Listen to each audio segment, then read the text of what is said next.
Hello YouTube, welcome to Johannes Clips. Today I'm going to be reviewing this Denix M3 grease gun replica. From what I can tell, it's really nice. I've played a lot with it, of course. You see, this is the M3 grease gun, just a regular old M3 grease gun, not the A1. The reason you can see that is because the M1 or the A1 is what I'm trying to say. It has like a way bigger bolt opening here and doesn't have this lever. So this is just a normal old regular grease gun, but I think this version is the coolest one. So this is the one you should get, because this charging handle right there is really satisfying. Like the way that it's not just like, you know, with a regular gun when you like ching. This one you do like a fucking wave, like damn. Goes like a fucking arc, and that just makes it more fun to like reload. So from what I know, most of the details are right. The weight feels appropriate. I've never held a real grease gun, but at least it seems how heavy this kind of thing would be, because it might be like a submachine gun, but it's quite heavy and it's made of zinc, so it's like maybe a little bit lighter than the real one. I mean, of course, without like ammo or anything.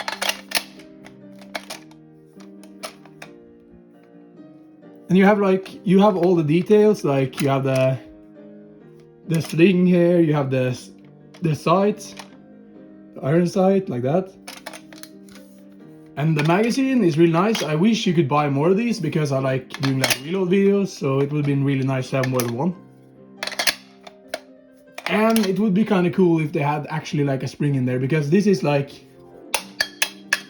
hollow. There's nothing in there. And there's like, I don't know if there is rifling on the real one, but it would have been cool if there was like some kind of rifling detail in here. But you have all the details. You have the oil thing that you have on the real one. At least from Forgotten Weapons, I think I remember them saying that this is like a oil can. So you just pull this out and you just drip a little oil on there. And yeah, they've had gun oil on this, I'm pretty damn sure. Because it smells. It's like when you grab this, you get like oil all over your hands, which is like, it's kind of annoying, but it's a good thing, because then this mechanism keeps being nice, you know. Okay, so one of the problems I have with this gun is that, you know, I usually hold it like this, and you can kind of see what the problem is. Then I hit the magazine button with my palm. Then sometimes when I'm like aiming it around, sometimes I just drop the magazine without knowing, you know. And there is one problem, like the bolt here, it doesn't look like the bolt on the real one. The bolt on the real one has like way more like curve in there, and not this like little thing. Or maybe, I don't know, maybe it's like some kind of disassembly thing, I don't know.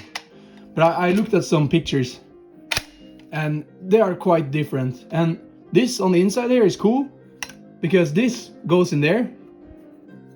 So this is like, now when you have it in there, you can't cock this. Like you can't even like force it.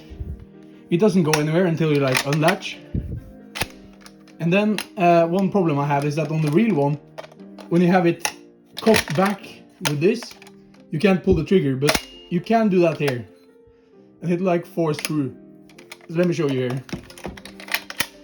If I like hold this down, now the bolt hasn't run forward, but if I open it, it will. That would be a real like safety concern on the real one, but I don't know, this is fake, so why should I have to worry about that? Another thing I think is kind of a little sad is, you know, on the grease gun, if you've ever seen it in like video games when you're like aiming down sight, like bam bam, you can see like most of the time there's like a welded like line. This line isn't straight at all in real life. But in this one, you can see that there's like two molded pieces, like put together, like not like welded like on the real one, but like, I don't know, they've done something there. And then this grip is kind of uncomfortable, but it's probably like that on the real one. Then you have the adjustable stock. So now it's nice and compact, and then battle time. Boom. all the way out there, and then if you want to like take it off, you can just do that. And now you have like the Call of Duty mobility setting to the highest, you know. Trigger is really nice actually. It feels like it's probably somewhere around the real one, like it happens instantly, there's like no resistance, and it's like, there's a nice sound to it, there's like, just feels nice, you know. It has a bunch of screws. I think the details here are pretty damn nice. And then, let me see the markings here. Submachine gun caliber 45, M3, and then Denix, which is the company I bought this from. I bought it at the store in Oslo called like Pentagon Army, and I'm pretty satisfied with this one. It looks fucking cool, and like, you know, if you ever wanted to make like a Star Wars blaster, which I've thought of sometimes, if you want to make a Star Wars blaster, you could use one of these.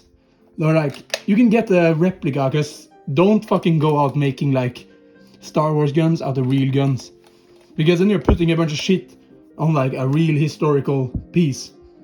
But on this one, it's like, this is made to like look like M3 grease gun. So if I like put a bunch of random shit in here and like make it look all Star Wars, there's no problem, man. I haven't ruined like a real one.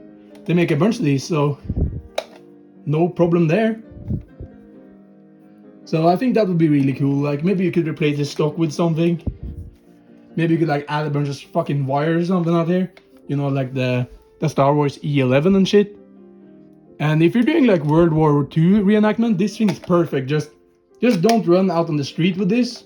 I think most people, they don't know what this is, but they see like a tube and a magazine and they're like, ah, gun! Oh, so scary gun!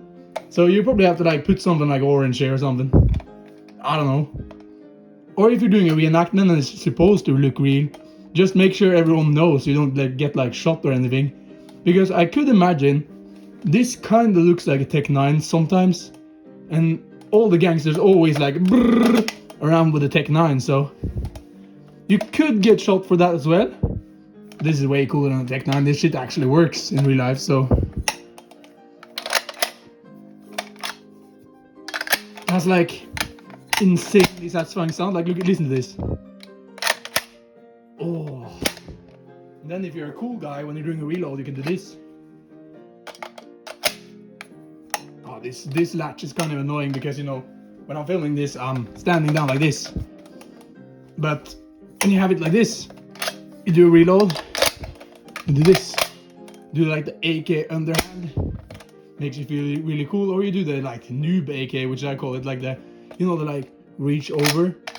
And the good thing about this, it's not that heavy that you don't have to put it in your shoulder to be able to reload.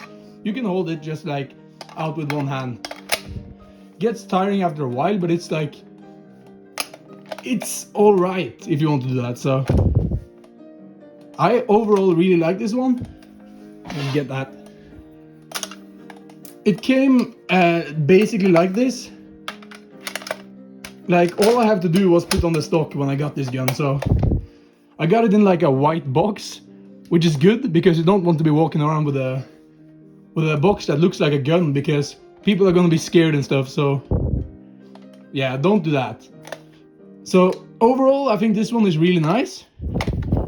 I would recommend it if you like want it as a fidget, which is what I sometimes use it for. And it's also really nice for like a wall hanger. So do whatever you like, but this is a recommendation for me. Like, this is badass. So like and subscribe or whatever the fuck you want to do. So bye bye.